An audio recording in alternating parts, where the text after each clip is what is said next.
حدود اور احکام کا بیان شروع فرمایا۔ سب سے پہلے زنا کی حد بیان فرمائی اور حکام سے خطاب فرمایا کہ جس مرد یا عورت سے زنا سرزد ہو تو اس کی حد یہ ہے کہ اسے 100 کوڑے مارو۔ لواطت جو ہے، گے سیکس، یہ زنا میں داخل نہیں، لہٰذا اس فعل سے حد واجب نہیں ہوتی، لیکن تعزیر واجب ہوگی کہ ایمان والوں پر لازم ہے کہ وہ اللہ کے دین کے معاملے میں انتہائی سخت ہوں اور اس کی نافذ کردہ حدود کو قائم کرنے میں کسی طرح کی نرمی سے کام نہ لیں کہ کہیں اس کی وجہ سے حد نافذ کرنا ہی چھوڑ دیں یا اس میں تخفیف کر دیں۔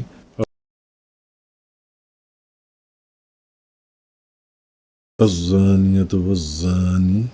فاجلدوا كل واحد منهما 100 جلدة ولا تأخذكم بهما رأفة في دين الله إن كنتم تؤمنون بالله واليوم الآخر وليشهد عذابهما طائفة من المؤمنين۔ زانیہ عورت اور زانی مرد، ان میں سے ہر ایک کو تم 100 کوڑے مارو، اور ان پر شرعی حکم نافذ کرنے میں تم کو ان پر رحم نہ آئے اگر تم اللہ پر اور روز قیامت پر ایمان رکھتے ہو، اور ان کی سزا کے وقت مسلمانوں کی ایک جماعت حاضر ہونی چاہیے۔ اب یہاں سے اللہ تعالیٰ نے حدود اور احکام کا بیان شروع فرمایا۔ سب سے پہلے زنا کی حد بیان فرمائی اور حکام سے خطاب فرمایا کہ جس مرد یا عورت سے زنا سرزد ہو تو اس کی حد یہ ہے کہ اسے 100 کوڑے مارو۔ اب حد کیا ہے؟ حد ایک قسم کی سزا ہے جس کی مقدار شریعت کی جانب سے مقرر کی گئی ہے، جس میں کوئی کمی بیشی نہیں ہو سکتی، اور مقصود اس سے یہ ہے کہ لوگوں کو اس کام سے روکا جائے، اس کام سے باز رکھا جائے جو ان سے۔ اب اس آیت میں بیان کی گئی جو زنا کی حد ہے وہ آزاد اور غیر شادی شدہ کی ہے، کیونکہ آزاد جو شادی شدہ ہے اس کا حکم یہ ہے کہ اسے رجم کیا جائے، جیسا کہ احادیث میں بھی ہمیں اس کی مثال ملتی ہے۔ تو زنا کا جو ثبوت ہے یہ یا تو 4 مردوں کی گواہی سے ہوتا ہے یا زنا کرنے والے کے 4 مرتبہ اقرار کرنے سے، یا تو زنا کرنے والا خود 4 مرتبہ اس کو اقرار کرے، یا پھر زنا کا ثبوت جو ہے وہ 4 مردوں کی گواہی سے ہوگا، 4 مرد گواہی دے۔ حاکم، اچھا اگر وہ خود اس کا زنا کرنے والے کے 4 مرد، یا تو خود وہ اس کا اقرار کرے، اور پھر حاکم یا قاضی جو ہے وہ بار بار سوال کرے گا اور پوچھے گا کہ زنا سے کیا مراد ہے، کہاں کیا، کس سے کیا، کب کیا۔ اگر ان سب کو بیان کر دیا تو زنا ثابت ہوگا، ورنہ نہیں۔ اور گواہوں کو، رہی بات گواہوں کی، تو گواہوں کو صراحتاً اپنا معائنہ بیان کرنا ہوگا، اس کے بغیر ثبوت نہ ہوگا۔ تو مرد کو تو کوڑے لگانے کے وقت کھڑا کیا جائے گا، اور تہبند کے سوا اس کے تمام کپڑے اتار دیے جائیں گے، اور متوسط درجے کے کوڑے اس کے سر، چہرے، شرمگاہ کے علاوہ سر، چہرہ اور شرمگاہ کو چھوڑ دیا جائے گا، باقی تمام بدن پر لگائے جائیں گے، اور کوڑے اس طرح لگائے جائیں گے یعنی درد جو ہے وہ گوشت تک نہ پہنچے۔ اور رہی عورت، تو عورت کو کوڑے لگانے کے وقت نہ اسے کھڑا کیا جائے گا نہ اس کے کپڑے اتارے جائیں گے، البتہ اگر پوستین یا روئی دار کپڑے پہنے ہوئے ہوں تو وہ اتار دیے جائیں گے۔ تو یہ حکم آزاد مرد اور عورت کا ہے، جبکہ باندی اور غلام کی حد اس سے نصف یعنی 50 کوڑی ہیں، جس کا ذکر ہم سورہ نساء میں پہلے پڑھا ہی ہے ان سے۔ لواطت جو ہے گے سیکس، یہ زنا میں داخل نہیں، لہٰذا اس فعل سے حد واجب نہیں ہوتی لیکن تعزیر واجب ہوگی، اور اس تعزیر میں صحابہ کرام کے چند قول ہیں۔ ایک قول یہ ہے کہ اس کو آگ میں جلا دیا جائے، غرق کر دیا جائے، یا بلندی سے گرا دیا جائے، یا اوپر سے پتھر برسائے جائیں، اور بلندی سے گرانا اور اوپر سے پتھر برسانا۔ اور اس میں فاعل اور مفعول یعنی لواطت کا فعل کرنے اور کروانے والے دونوں کا ایک ہی حکم ہے۔ آگے فرمایا، اسی آیت میں آگے فرمایا وَلَا تَأْخُذْكُمْ بِهِمَا رَأْفَةٌ، تمہیں ان پر کوئی ترس نہ آئے۔ اب اس آیت کا معنی یہ ہے کہ ایمان والوں پر لازم ہے کہ وہ اللہ کے دین کے معاملے میں انتہائی سخت ہوں اور اس کی نافذ کردہ حدود کو قائم کرنے میں کسی طرح کی نرمی سے کام نہ لیں کہ کہیں اس کی وجہ سے حد نافذ کرنا ہی چھوڑ دیں یا اس میں تخفیف کر دیں اور تخفیف کرنی شروع کر دیں۔ تو اس آیت میں اور اس کے علاوہ بے شمار احادیث میں مسلمان حکمرانوں کو حکم دیا گیا ہے کہ اللہ تعالیٰ اور اس کے حبیب نبی کریم صلی اللہ علیہ وسلم نے جرائم کی جو سزائیں مقرر کی ہیں وہ ان سزاؤں کو سختی سے نافذ کریں۔ حضرت عبادہ بن صامت رضی اللہ تعالی عنہ سے روایت ہے کہ نبی کریم صلی اللہ علیہ وسلم نے آپ نے ارشاد فرمایا کہ نبی کریم صلی اللہ علیہ وسلم کہ اللہ تعالیٰ کی حدود کو قریب و بعید سب میں قائم کرو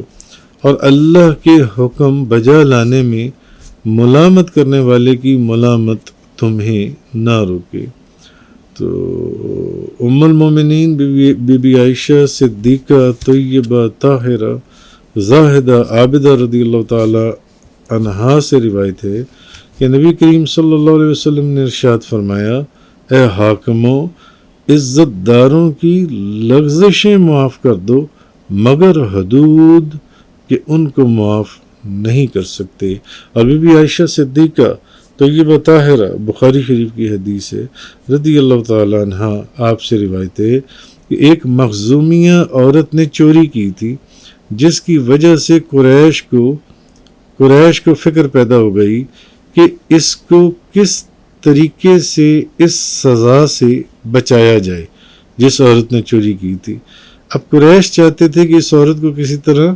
سزا سے بچایا جا سکے۔ بہرحال آگے حدیث کے الفاظ یہ کہ آپس میں لوگوں نے کہا کہ اس عورت کے بارے میں کون شخص نبی پاک صلی اللہ علیہ وسلم سے سفارش کرے گا؟ تو لوگوں نے کہا حضرت اسامہ بن زید کے سوا، جو کہ رسول اللہ صلی اللہ علیہ وسلم کے محبوب ہیں، حضرت اسامہ بن زید جن سے کوئی شخص نبی پاک صلی اللہ علیہ وسلم کی بارگاہ میں اس عورت کے متعلق سفارش کرنے کی جرت نہیں کر سکتا۔ تو غرض حضرت اسامہ رضی اللہ تعالی عنہ نے سفارش کی تو اس پر نبی پاک صلی اللہ علیہ وسلم نے ارشاد فرمایا کہ تو حد کے بارے میں سفارش کرتا ہے؟ پھر حضور صلی اللہ علیہ وسلم خطبے کے لیے کھڑے ہوئے اور اس خطبے میں یہ فرمایا کہ اگلے لوگوں کو اس بات نے ہلاک کیا کہ اگر ان میں کوئی شریف چوری کرتا تو اسے چھوڑ دیتے اور جب کوئی کمزور چوری کرتا تو اس پر حد قائم کرتے۔ خدا کی قسم اگر فاطمہ بنت محمد صلی اللہ علیہ وسلم چوری کرتی تو میں اس کا بھی ہاتھ کاٹ دیتا۔ بہرحال یہ حکم شریعت کا ہے۔ آگے فرمایا وَلْيَشْهَدْ عَذَابَهُمَا طَائِفَةٌ مِّنَ الْمُؤْمِنِينَ، اور چاہیے کہ ان کی سزا کے وقت مسلمانوں کا ایک گروہ موجود ہو، یعنی جب زنا کرنے والوں پر حد قائم کی جا رہی ہو تو اس وقت مسلمانوں کا ایک گروہ وہاں موجود ہو، تاکہ زنا کی سزا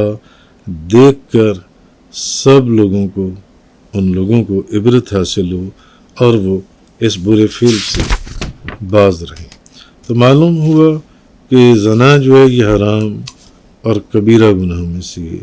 تو قرآن مجید میں، فرقان حمید میں اس کی بہت مذمت کی گئی۔ تو اللہ تعالیٰ ارشاد فرماتا ہے اور بدکاری کے پاس نہ جاؤ، بے شک وہ بے حیائی اور بہت ہی برا راستہ ہے، بہت ہی برا راستہ ہے بے حیائی جن سی ہے۔ اور ایک حدیث میں کہ حضرت سمرہ بن جندب رضی اللہ تعالیٰ عنہ بیان کرتے ہیں کہ نبی پاک صلی اللہ علیہ وسلم اپنے اصحاب سے اکثر یہ فرمایا کرتے تھے کہ کیا تم میں سے کسی شخص نے خواب دیکھا؟ اب یہ بھی بخاری اور مسلم شریف کی حدیث ہے۔ پھر کوئی شخص جو اللہ چاہتا وہ خواب بیان کرتا۔ ایک دن صبح کے وقت آپ نے فرمایا بے شک آج رات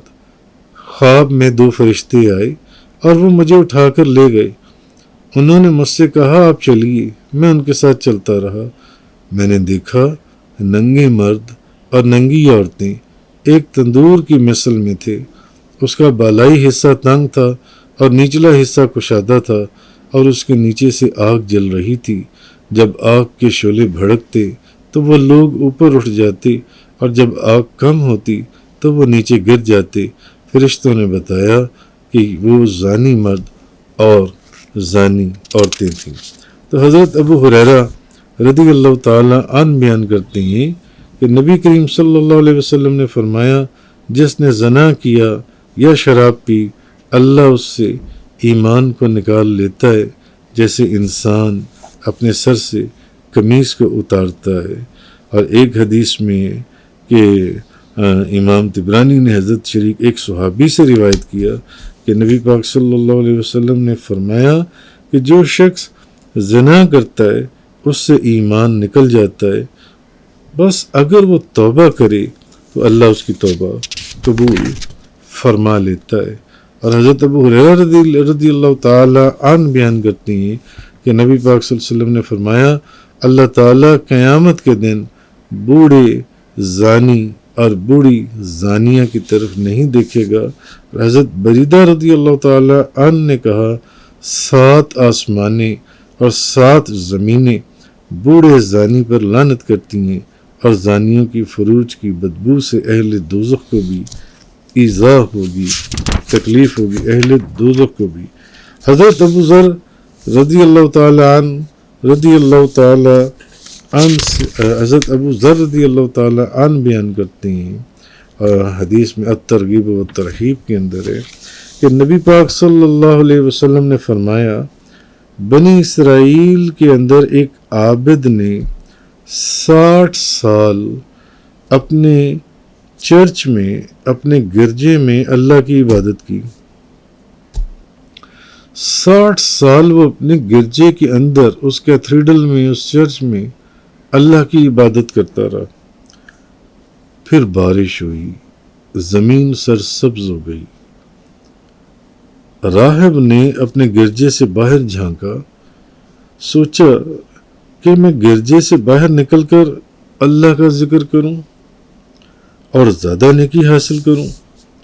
وہ گرجے سے اترا، اس کے ہاتھ میں 1 روٹی یا 2 روٹیاں بھی تھیں۔ نبی پاک صلی اللہ علیہ وسلم فرماتے ہیں کہ جس وقت وہ باہر کھڑا تھا وہاں ایک عورت اس کے پاس آئی۔ وہ عورت آ کر اس کو ملی، دونوں ایک دوسرے سے باتیں کرنے لگے۔ وہ پادری بھی، راہب بھی، دونوں باتیں کرتے رہے، حتیٰ کہ اس عابد نے جو 60 سال وہ عابد اس گرجے میں عبادت کرتا رہا، اس سے اپنی خواہش پوری کر لی، اس عورت سے۔ پھر اس پر بے ہوشی طاری ہو گئی، پھر وہ ایک گرم تالاب میں نہایا۔ اس کے بعد ایک سائل آیا تو اس نے ان 2 روٹیوں کی طرف اشارہ کیا، پھر اس کی 60 سال کی عبادت کا زنا کے گناہ کے ساتھ وزن کیا گیا تو گناہ کا پلڑا بھاری نکلا، کیونکہ وہ عابد جو 60 سال ایک گرجے میں عبادت کرتا رہا،